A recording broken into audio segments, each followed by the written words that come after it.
నోరూరించే రుచులను అందిస్తూ రుచికరమైన భోజనానికి చిరునామాగా షైనీస్ కిచెన్ నిలవాలి. బీఆర్ఎస్ వర్కింగ్ ప్రెసిడెంట్ కేటీఆర్ ఈ రోజు కోంపల్లి మున్సిపాలిటీ పరిధిలో నూతనంగా ఏర్పాటు చేసిన షైనీస్ కిచెన్స్ ను బీఆర్ఎస్ వర్కింగ్ ప్రెసిడెంట్ కేటీఆర్ ప్రారంభించారు. ఈ సందర్భంగా బీఆర్ఎస్ వర్కింగ్ ప్రెసిడెంట్ కేటీఆర్ మాట్లాడుతూ అద్వితీయ రుచులకు చిరునామాగా షైనీస్ కిచెన్ నిలవాలన్నారు. రుచికరమైన భోజనాన్ని అందిస్తూ చుట్టుపక్కల వినియోగదారుల మన్ననలను పొంది దినదిన అభివృద్ధి చెందాలన్నారు.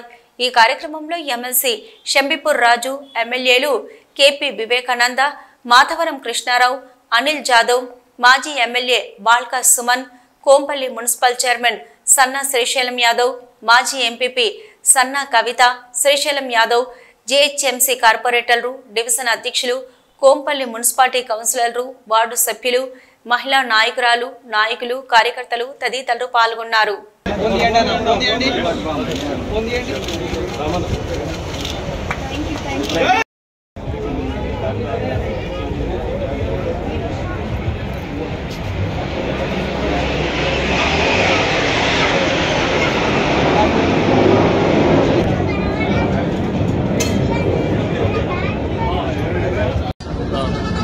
పిలుపు మేరకు చేసిన కేటీఆర్ గారికి మరియు వివేకానంద గారికి, కృష్ణారావు అన్న గారికి మరియు మా మున్సిపల్ చైర్మన్ శ్రీశైలం అన్న వారికి మరియు కౌన్సిలర్లు మరియు వారితో వచ్చిన అభిమానులందరికీ మా కృతజ్ఞతలు.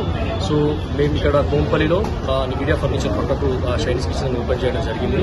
సో ఇక్కడ మేము మామూలు ప్రజలకు, సామాన్య ప్రజలకు అందుబాటులో ఉండే ధరల్లోనే టోటల్గా చైనీస్ అయినా లేకపోతే ఇండియన్ అయినా లేకపోతే మన తెలంగాణ స్టైల్ అయినా అందించడానికి మేము దీన్ని ప్రారంభించడం జరిగింది.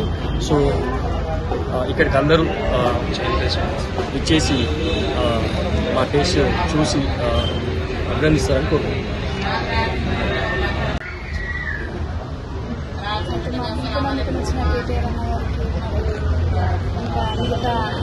వాళ్ళందరికీ కృతజ్ఞతలు. అయితే మరి ముఖ్యంగా ఏంటి అంటే అన్న రావడం నాకు ఎంతో సంతోషంగా ఉంది. అన్నకి కృతజ్ఞత కలిగి ఉండాలి. ఏంటంటే వచ్చిన మీ అందరికీ కూడా కృతజ్ఞతలు తెలియజేస్తూ ఉన్నాము. ముందు కూడా దానికి ముందు మీరు రావాలని కూడా మేము ఆశపడుతూ ఉన్నాము. వచ్చిన మరి ముఖ్యంగా మాది ఎల్లారెడ్డిపేట, అక్కడ మా మామ తోట ఆగయ్య గారు